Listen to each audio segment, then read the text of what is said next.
La Ruta de la Seda.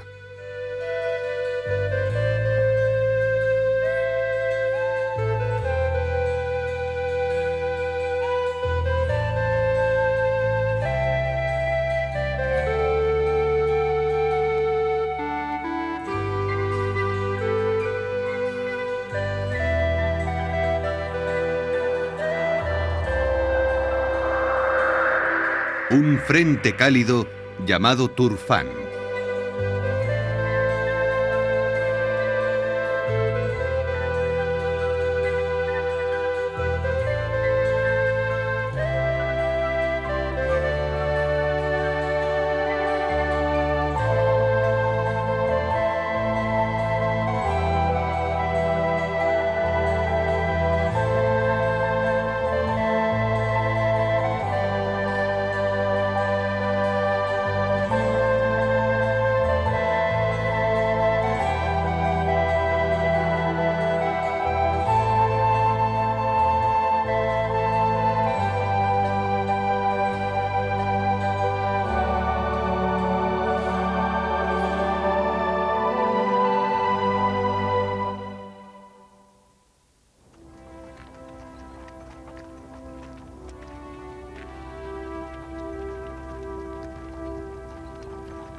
No existen dudas sobre cuál es el lugar más cálido de la Ruta de la Seda. Ese lugar es Turfán. A mediados de agosto, en pleno verano, la expedición conjunta chino-japonesa llega al lugar que llevó el nombre de Tierra del Fuego.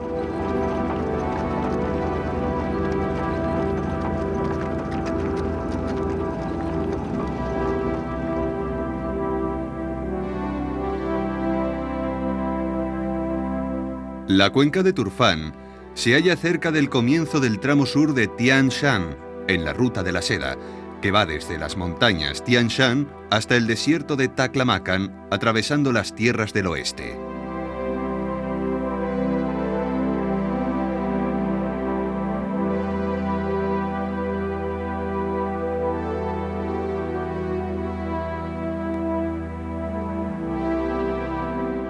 El aire caliente reina en la cuenca, que se extiende hasta el este de las montañas Tian Shan.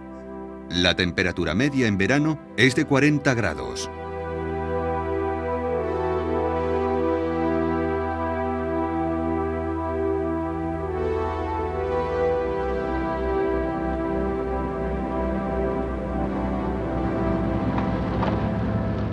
Nos encontramos en el lago Aydin, en lo más profundo del valle. Junto con el Mar Muerto, el lago Aydin es la parte más baja del mundo.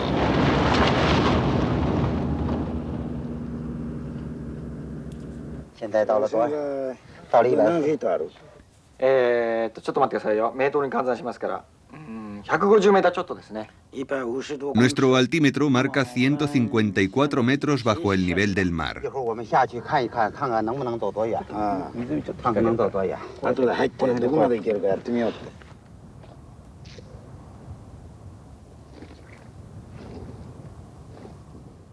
Todo lo que podemos ver parece una vasta extensión de arena. Aparentemente, el enorme lago está completamente seco.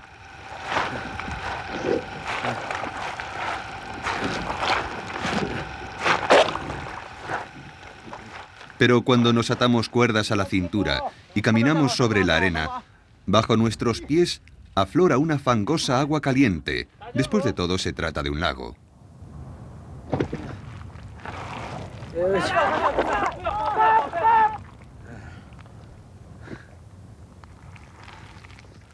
De hecho, es un lugar bastante peligroso.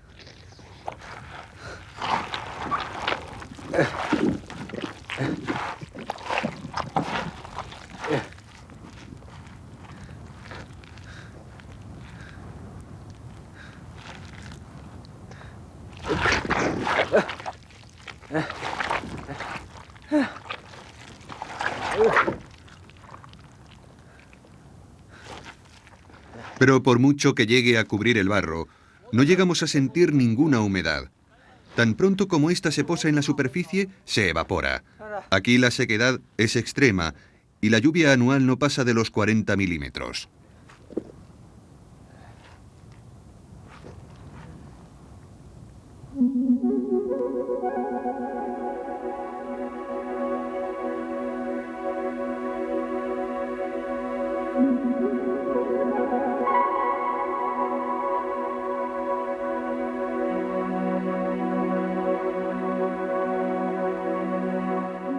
Turfán era una etapa importante entre dos tramos de la Ruta de la Seda, los que atraviesan de sur a norte el macizo de Tian Shan.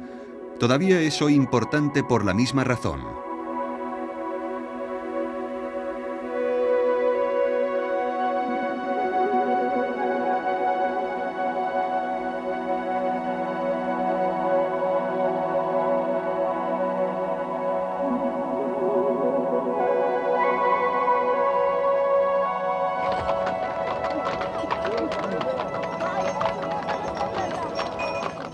La población de Turfán es de unas 170.000 personas, de las cuales el 70% son uigurs. Son los descendientes de los nómadas que una vez dominaron las estepas de Mongolia.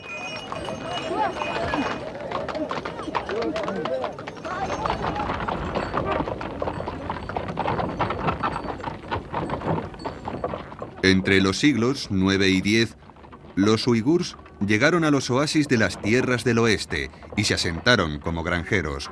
La mayoría de los habitantes de Turfán son musulmanes.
Hemos encontrado este cine en la calle Mayor. Los juegos y las películas son las únicas formas de entretenimiento disponibles en Turfán. Cuando entramos, vemos que no hay techo. Aquí llueve tan poco que no es necesario.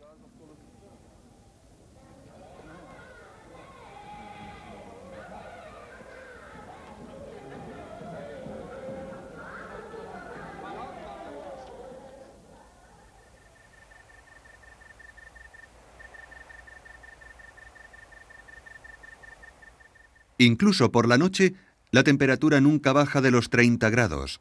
Para evitar el calor, la gente duerme en los tejados o el jardín, a cielo abierto.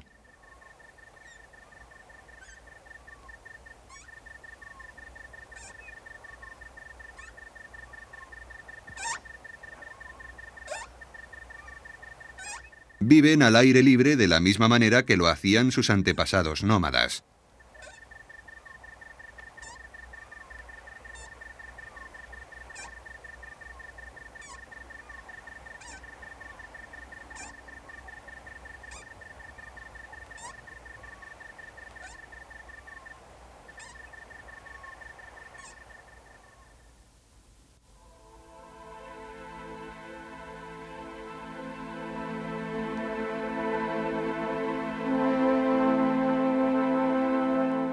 A 10 kilómetros al este de la ciudad se extiende una cadena de escarpadas montañas.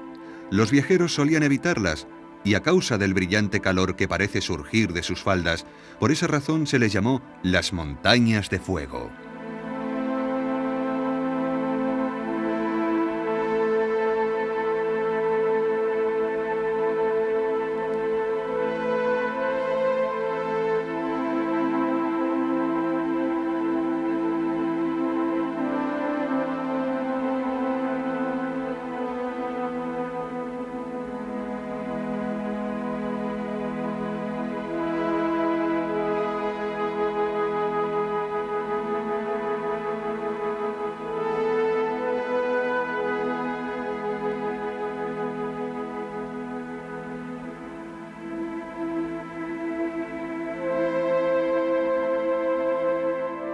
Cuando las montañas empiezan a brillar, significa que la temperatura del suelo ha alcanzado los 80 grados.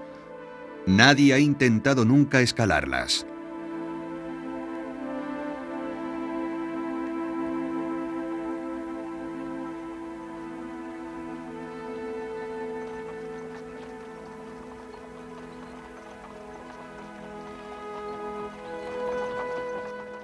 Durante la dinastía Tang, en el siglo VII, un joven sacerdote chino llamado Xuanzang emprendió el camino a la India desde la llanura que se extiende bajo estas montañas. En aquel tiempo, viajar fuera de China estaba prohibido para los chinos, así que Xuanzang viajó muy despacio desde Chang'an, la capital, y 6 meses más tarde estaba aquí.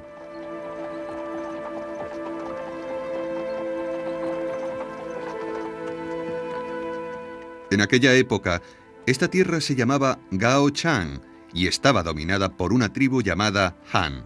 Aquí, en lo que fue una vez la capital de Gao Chang, podemos ver todavía restos de la prosperidad de aquellos días, hace 13 siglos, cuando Xuanzang llegó tras su agotador viaje desde la capital.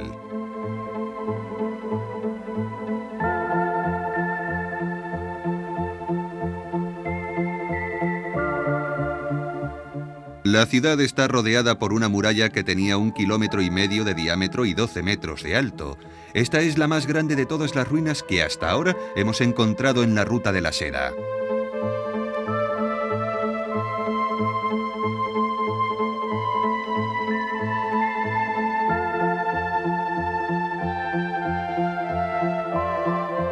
Antes del nacimiento de Cristo, el oasis de Turfán era utilizado por los primeros emperadores chinos como base para la invasión de las tierras del oeste. Más tarde, inmersa China en luchas intestinas en el siglo V después de Cristo, Gao Chang se convirtió en un reino independiente. Era un país budista, a diferencia de la China metropolitana, y todavía hoy, entre las ruinas del castillo, se pueden ver estupas o pagodas primitivas y las ruinas de un templo. Pero en aquella época no solo había templos budistas en Gao Chang, sino también templos dedicados a Zoroastro, templos maniqueos, templos de cristianos nestorianos y otros más. Todas estas religiones llegaron desde el oeste y la mayoría debían parecer muy extrañas y exóticas para la gente común.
Pero aunque Xuanzang era solo un joven de 27 años, no tenía tiempo para admirarse con religiones extrañas. Su tarea era traer sutras budistas desde la India, y alguna vez debió parecerle imposible llegar tan lejos para después volver a su hogar.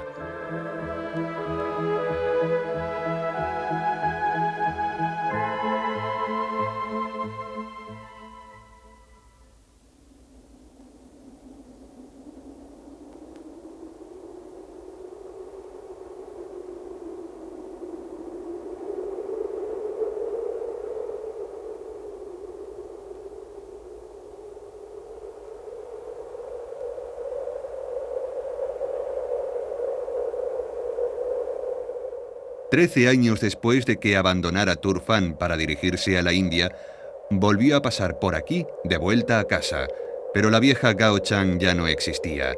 El gran ejército chino la había invadido ante los temores del emperador Tang de que ese lejano país intentara controlar y aprovecharse del tráfico de la Ruta de la Seda.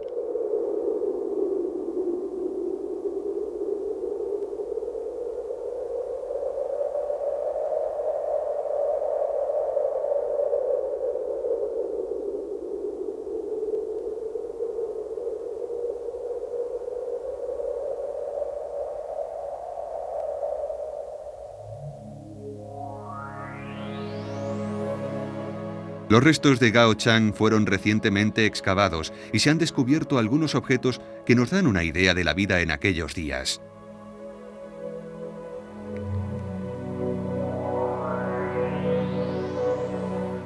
Esta figura de funcionario tiene un aspecto verdaderamente terrible.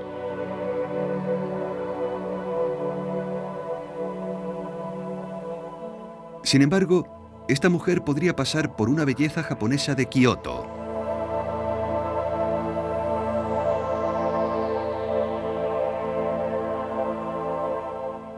Los mercaderes de las tierras del oeste con prominentes narices debían ser comunes en esta ciudad.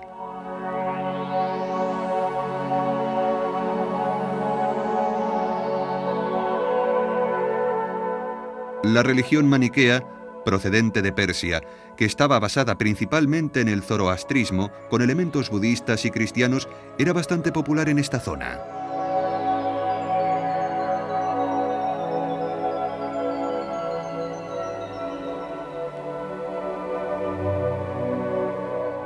También hubo misioneros cristianos nestorianos que escapaban de la persecución en Occidente. Su aspecto se parecía al de los turcos, pero sus ropas eran más locales.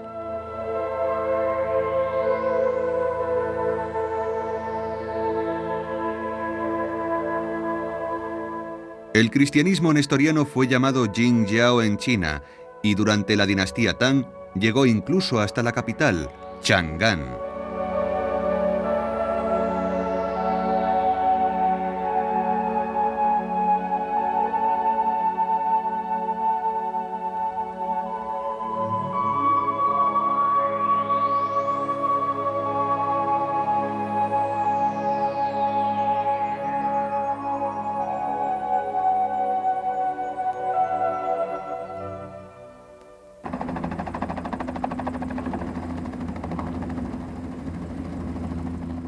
La parte oeste de la cuenca de Turfan estaba protegida por el castillo de Jiao-he.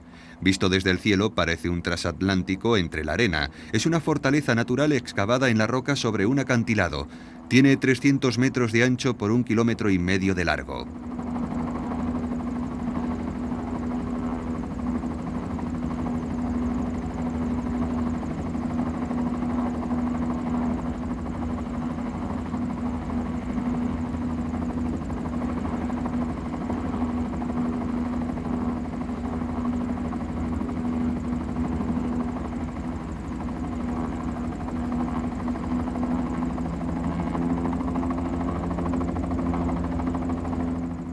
Cuando los chinos destruyeron Gao Chang, fundaron ciudadelas para proteger sus fronteras, desde las que administraban las tierras del oeste. En la China Tang, un castillo era más bien una ciudad amurallada. Este disponía de un tribunal y un templo en su parte norte. Los edificios de gobierno se encontraban en el centro y la gente corriente vivía en la parte sur.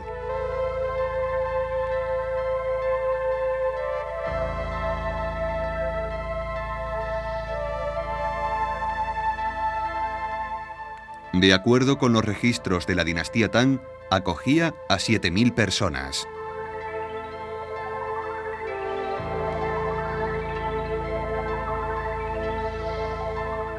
Las ruinas de los muchos edificios que fueron construyéndose sucesivamente se identifican hoy fácilmente por el color diferente de los estratos.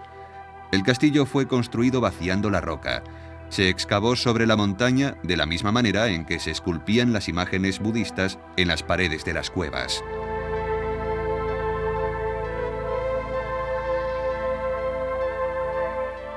Hoy todavía se puede sentir la presencia de los antiguos constructores.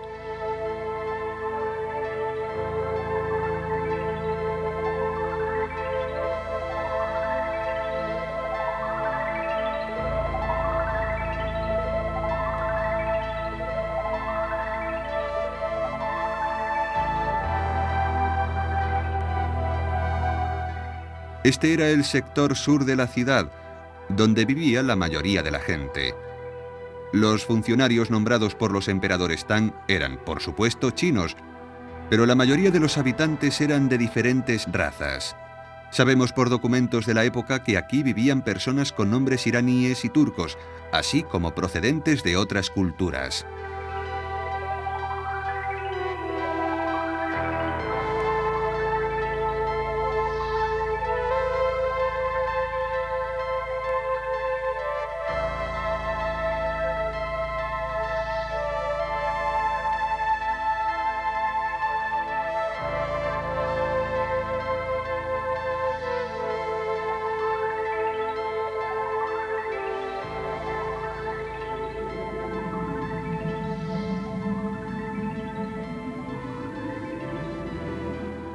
La gente que habitó aquí hace más de 1000 años parece todavía viva.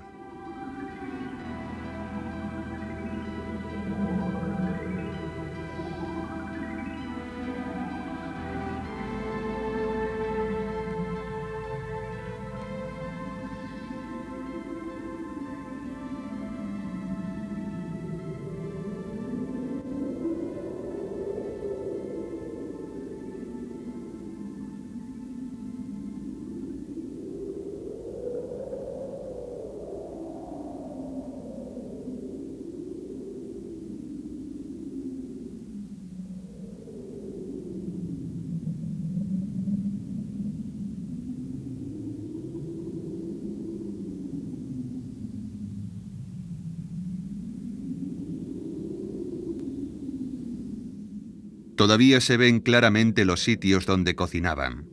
También pueden distinguirse los pozos. Es difícil creer que tienen 1000 años. Si se escucha con atención, todavía se pueden oír las voces de las mujeres que venían aquí a coger agua.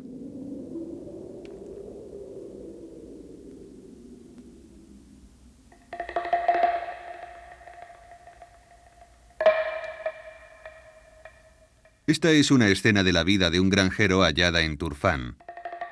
La mayoría de los terratenientes eran chinos, y los aparceros eran chinos más pobres o gente perteneciente a diferentes tribus.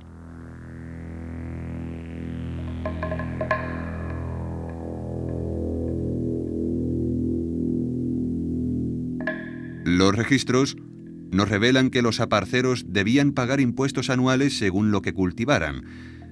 Si arrendaban un viñedo, debían pagar con vino. Si cultivaban moreras, con seda. Y si eran jornaleros contratados, pagaban con leña o con mijo.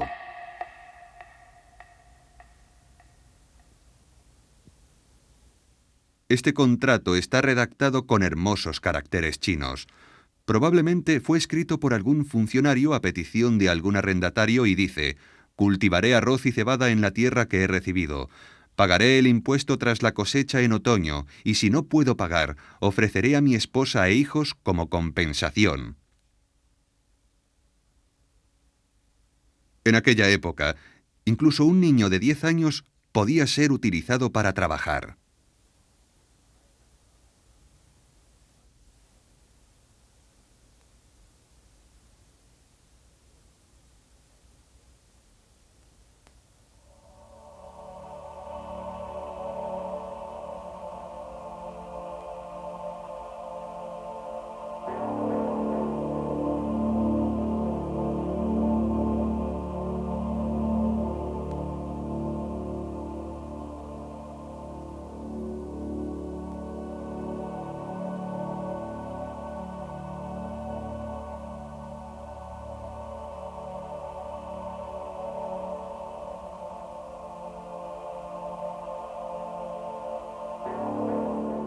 Todavía se oye el eco de los gritos de dolor en esta zona semienterrada, donde se piensa estaba la prisión.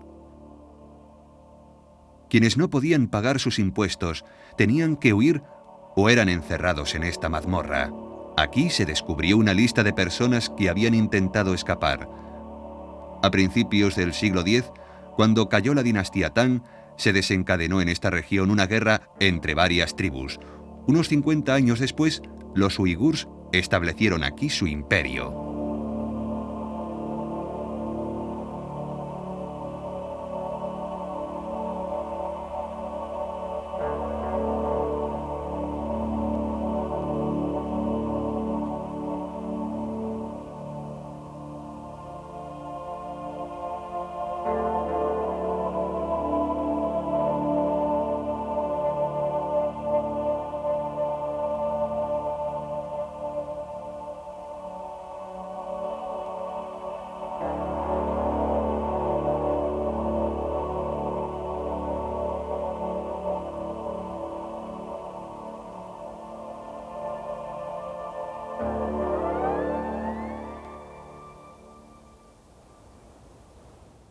El 24 de agosto, la nieve cae por primera vez sobre las montañas Tian Shan. El tiempo pasa y la gente cambia, pero el agua del deshielo de Tian Shan sigue siendo esencial para la supervivencia de los pobladores del oasis. Este canal tardó 15 años en ser construido.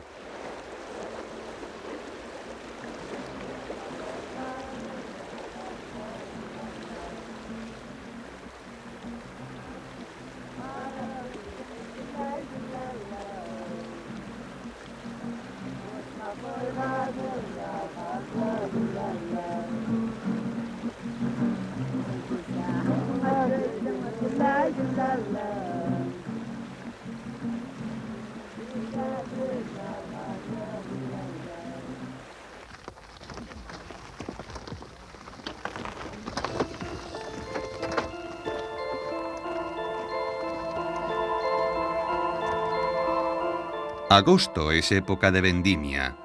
Turfán es la principal zona de cultivo de uva en las tierras del oeste.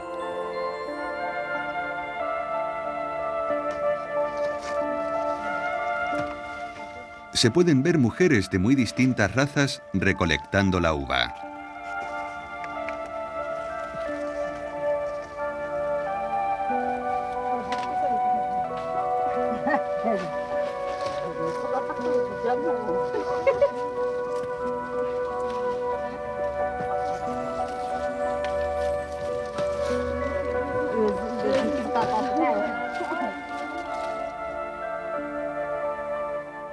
Las uvas son secadas por ancianos en chozas de ladrillo que parecen hechas con mosaico. Las uvas llegaron desde Persia y Egipto y ya se cultivaban en los tiempos de Gao Chang.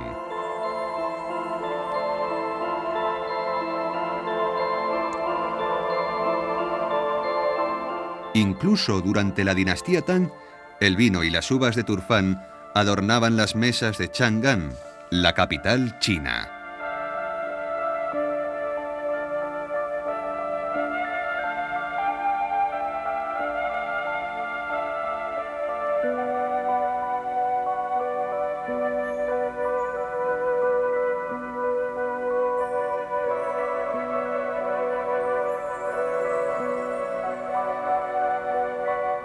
Hoy, la producción anual de uva supera las 28 toneladas y la mitad se exporta como pasas.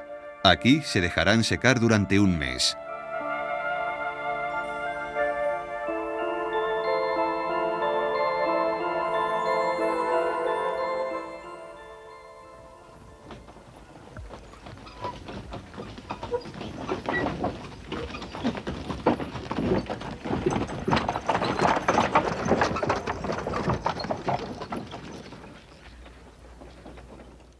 No es raro ver a la gente construir una nueva casa en una de las callejuelas.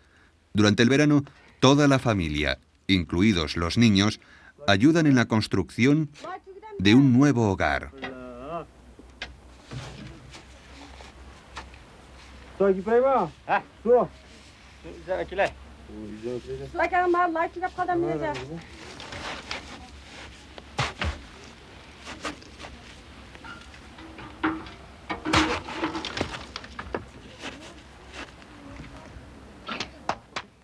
Todas las casas de Turfán tienen un semisótano, donde la temperatura es varios grados más baja que en el exterior. El techo está hecho con parras selladas con un poco de tierra. El semisótano se utiliza para conservar los alimentos y para que la familia se refresque. Esta forma tradicional de construcción es muy útil en un lugar como este, donde la lluvia es casi inexistente.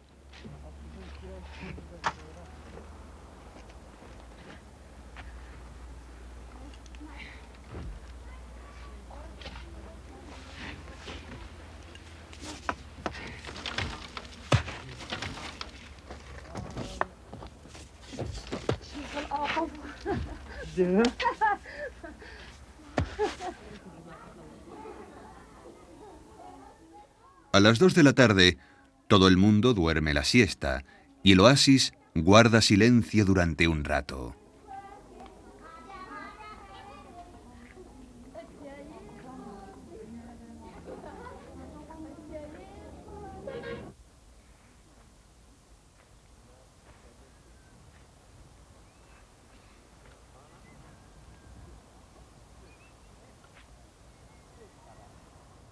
Pero incluso a mediodía podemos ver a gente sobre las dunas del desierto.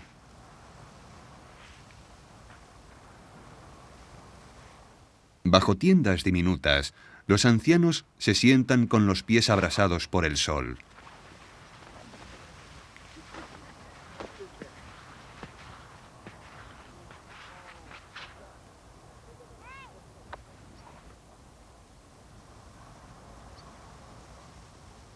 La temperatura de la arena es superior a los 80 grados y están tomando su cura de arena caliente.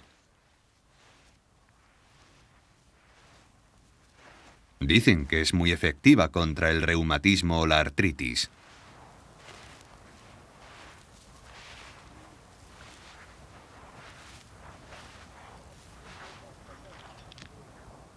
Los uigurs consideran a la arena como una amiga, y estos ancianos se sentarán con sus pies enterrados hasta el crepúsculo.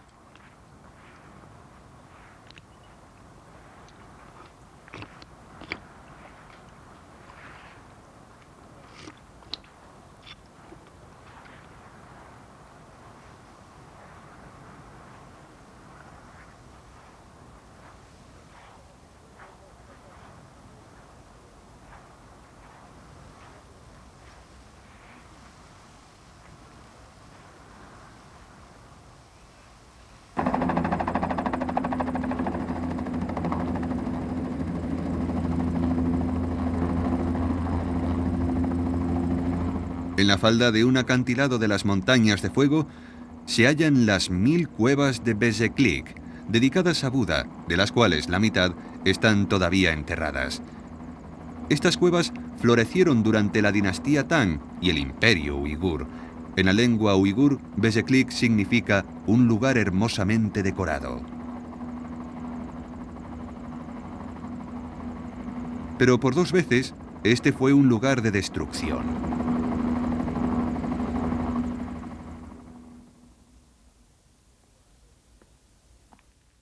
La primera destrucción la realizaron los musulmanes cuando invadieron las tierras del oeste a principios del siglo XI, y la segunda la realizaron los exploradores extranjeros llegados de muchos países a principios del siglo XX. En ambas ocasiones, las 1000 cuevas de Buda fueron expoliadas.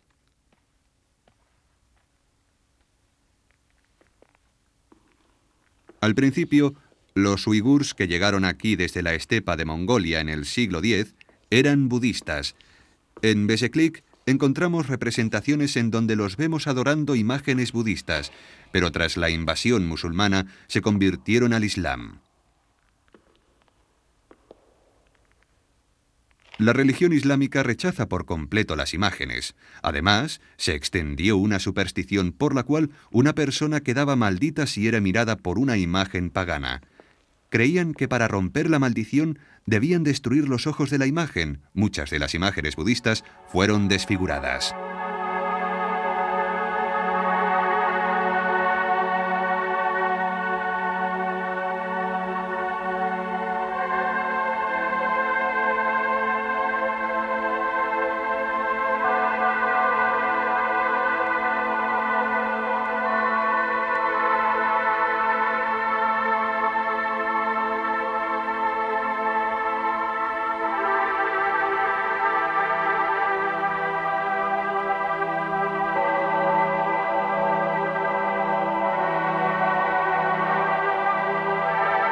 Las pinturas que escaparon de los musulmanes cayeron víctimas de los exploradores a principios de este siglo, que se llevaron muchas de ellas. Las marcas que dejaron en las paredes se asemejan a las de la piel desgarrada.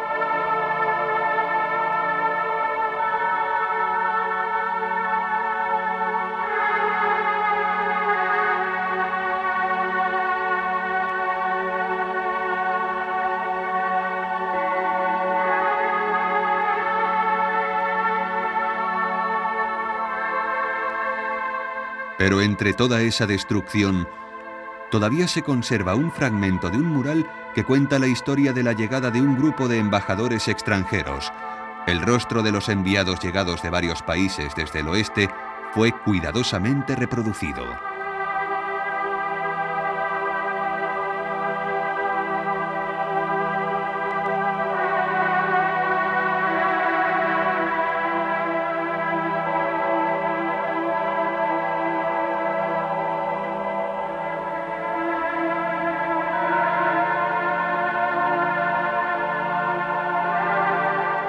Este hombre de grandes ojos viene de Burma.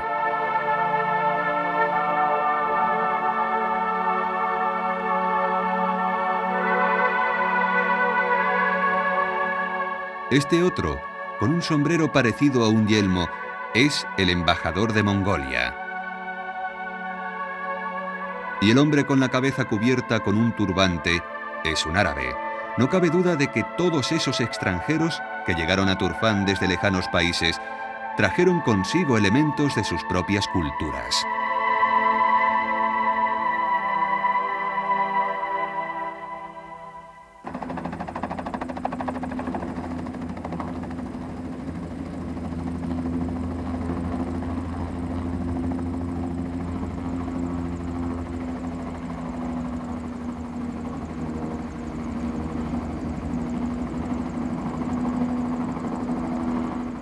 Repartidos por el desierto, podemos observar una serie de pozos.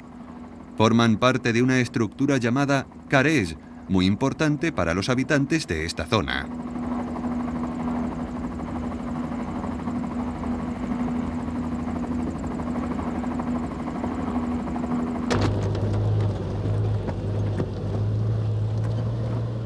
El carés es una red de agua subterránea que se creó conectando una serie de pozos mediante túneles que llegan hasta el pie de las montañas Tian Shan. Se cree que esta técnica fue importada por los musulmanes desde Persia, pero no se sabe cuándo llegó.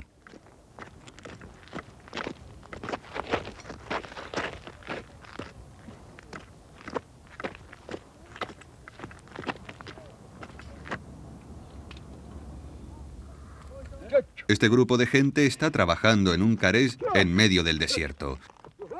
Son obreros responsables de mantenerlo limpio de arena que podría llegar a bloquear los canales.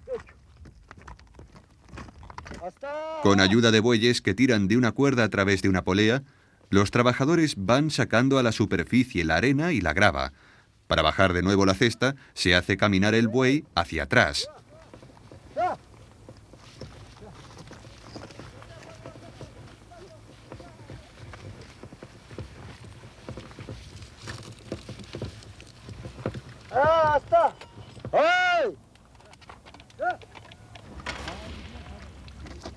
Cuando se construyó el carés, hace cientos de años, se utilizaba el mismo método, que se ha transmitido de generación en generación.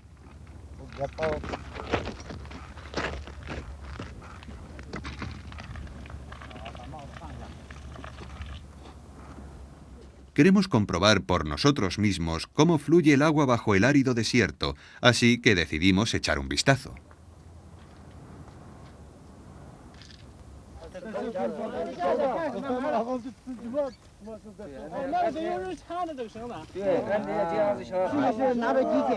El primero en bajar es el cámara chino.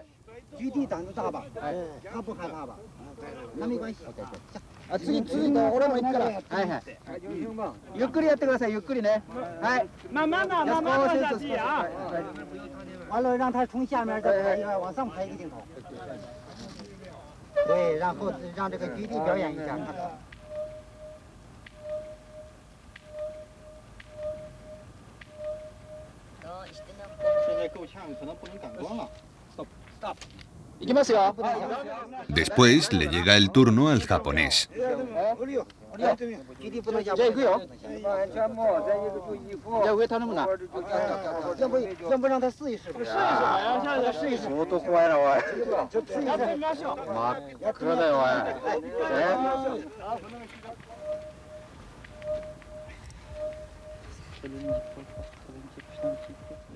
El pozo tiene unos 30 metros de profundidad y sus paredes son de simple tierra.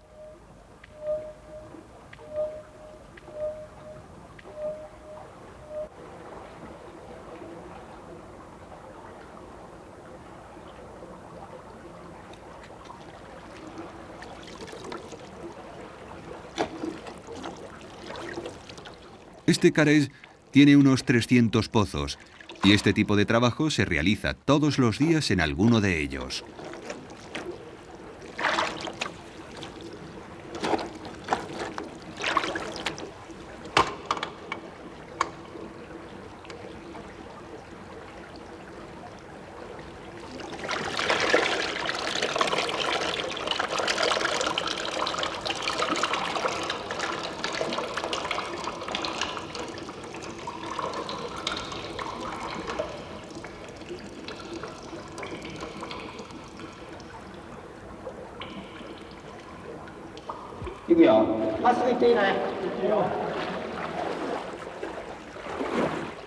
Decidimos caminar a lo largo del canal hasta encontrar el punto donde emerge.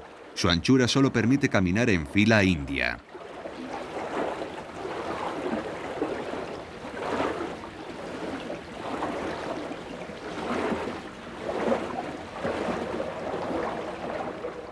Dentro del Carés, la temperatura es de 20 grados, pero el agua que fluye bajo nuestros pies es tan fría que duele. Tras el calor y la sequedad de la superficie, nos parece entrar en un mundo diferente.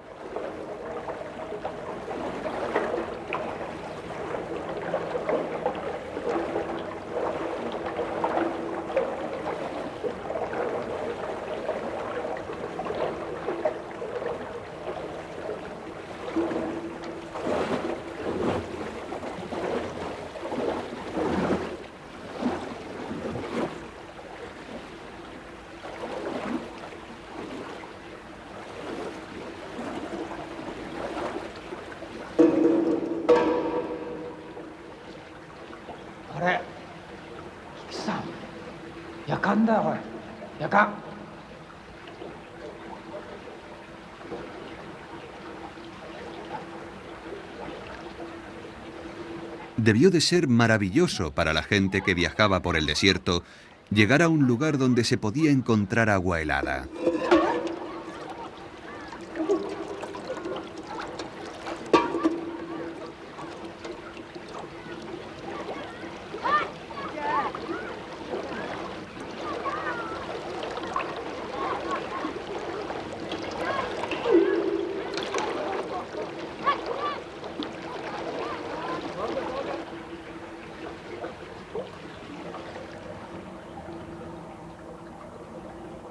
Así debió suceder en los tiempos de la Ruta de la Seda, pero ¿por qué molestarse en construir esos canales bajo tierra? El agua que fluye en la superficie podía ser absorbida por la arena o evaporada por el calor. En una época donde los canales de la superficie eran todavía muy primitivos, era más práctico realizarlos bajo tierra.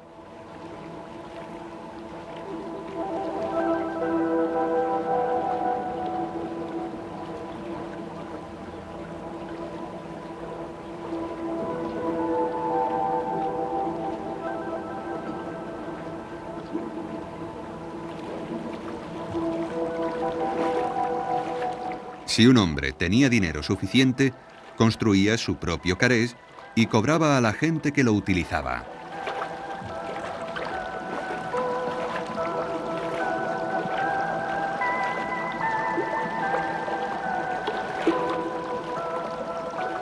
Hoy, la red es administrada por una cooperativa popular. Y aunque los canales de superficie son mucho más eficientes, mucha gente prefiere la calidad del agua del carés.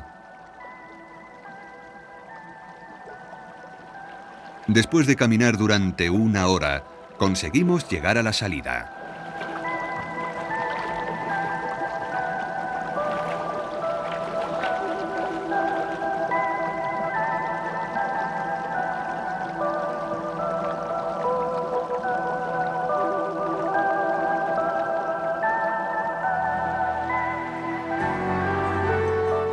El agua de este carés refresca un camino arbolado hacia el oasis.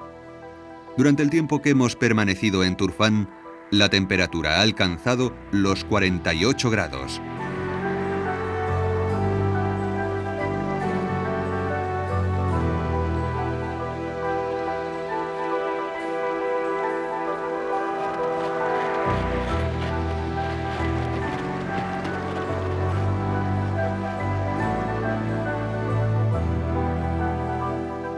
Incluso en septiembre, el calor parece no disminuir. Antiguamente la gente debía esperar al crepúsculo para comenzar un viaje.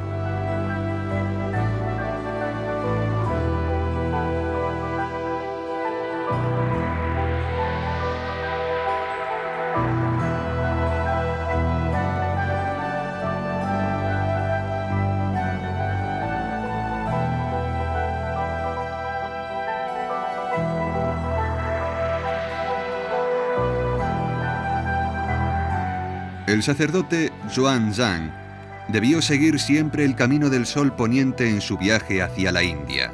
Para los chinos, el oeste siempre tuvo un atractivo fascinante, y tanto si eran mercaderes como sacerdotes budistas, partían con la esperanza de descubrir incontables maravillas en aquellos países lejanos.